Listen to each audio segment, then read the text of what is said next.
নগরত প্রথমবারের মতো আয়োজিত জনপ্রিয় অনলাইন গেম ফ্রি ফায়ারর দেশের অন্যতম বৃহৎ টুর্নামেন্ট চিটাগং লেন 2025। আগস্টের 20 তারিখ বুধবার দুর 2টায় নগরীর চকবাজারের একখান ক্লাবত শুরু হয় এই প্রতিযোগিতা। চট্টগ্রামের বিভিন্ন প্রান্তত আগত সেরা ফ্রি ফায়ার গেমার অকল অংশগ্রহণ করে এই টুর্নামেন্টত। অংশগ্রহণকারী অকলের পাশাপাশি আরো আছিল শত শত দর্শক অকলের উপস্থিতি, যা গোড়া পরিবেশনারে খুবই উৎসবমুখর গড়ি তোলে। প্রতিযোগিতারে ঘিরে গেমার অকলের মধ্যে আছিল ব্যাপক উৎসাহ উদ্দীপনা, বড় স্ক্রিনত লাইভ ম্যাচ সম্প্রচার এবং আধুনিক গেমিং সেটআপত দর্শক অকল উপভোগ করছে টান টান উত্তেজনাপূর্ণ ব্যাক ম্যাচ। এ সময় তরুণ অংশগ্রহণকারী অকল হয় অবশ্যই আরাতে যথেষ্ট পরিমাণ বালালার এই জায়গায় টুর্নামেন্ট খেলিয়ে না বিভিন্ন জেলাত বহুত পরিমাণে টুর্নামেন্ট হয়, বহুত টুর্নামেন্ট হয়, কিন্তু আরাতে এই প্রথমই আশা করি সামনে আরো হবো।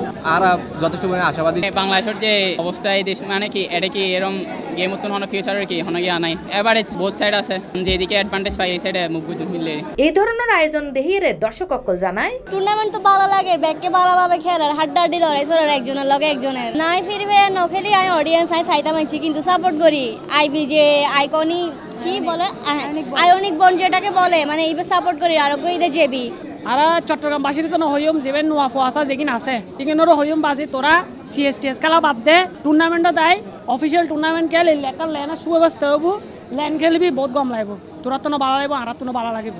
গেমস এখন প্ল্যাটফর্ম এবে নেশানো আর যারা সারাদিন গেমস খেলে তারা রুদি খুব খারাপ এফেক্ট করে সত্যি কথা।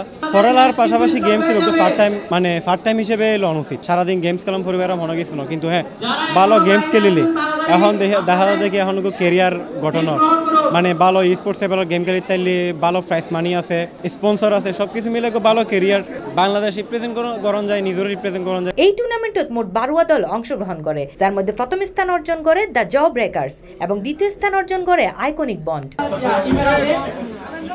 এই আয়োজনের টাইটেল স্পন্সর আছিল সিপিআর। এছাড়াও এই প্রতিযোগিতা আরো সহযোগিতা করছে স্যারগো প্রতিষ্ঠান।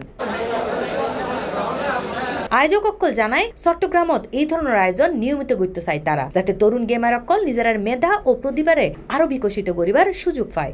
আসলে এই টুর্নামেন্ট চট্টগ্রামত প্রথমবার করিবার কারণে এই স্পোর্টসের চিরাগত এখন পর্যন্ত কেউ উদ্যোগ নলয় আর এই উদ্যোগের মাধ্যমে আসলে চট্টগ্রামত স্পোর্টস কমিউনিটিকে আসলে বড় করতাম চাই, এনে তার মূল উদ্দেশ্য। কিন্তু আরা যে চিন্তা করছি ইয়ার রেসপন্স বহুত বেশি আর ওনারা চিন্তা করছেন যে 72 টিম লেগেছুম, বাট এইবার আসলে পরে দেখা গেছে 100+ টিম গিয়ে গই আর এত এখন এত গ্র্যান্ড ফাইনালিস্ট 12 টিম খেলা যায়। একচুয়ালি রিসেন্টলি গেমিও ব্যান আছিল বা আর দেশত আর ফ্রি ফায়ার বা পাবজি যে কোনো গেমই হয় না কেন দুনো গেমই কিন্তু ব্যান আছিল, বাট রিসেন্টলি আর দেশত এইসব গেম এই দুনো গেম কিন্তু আনবেন হই এবং আর দেখি 2021 সালত পাবজি তুন আর A1 স্পোর্টস উইল দিয়ে দুবাই গিয়ে, তারপর কয়েকদিন আগে আর এইচকে উইল দিয়ে বাংলাদেশের তুন সৌদি আরব গিয়ে EWC লেভেল লাই এবং সামনে কিন্তু আরো টুর্নামেন্ট আসছি যে বল দিয়ে FFBC এবং FFBCর কিন্তু টোটাল প্রাইস পুল হইল দিয়ে 66 লাখ। প্রতিযোগিতা শেষে বিজয়ী দলের হাতে তুলে দেওয়া হয় পুরস্কার। C+ TV Chittagong.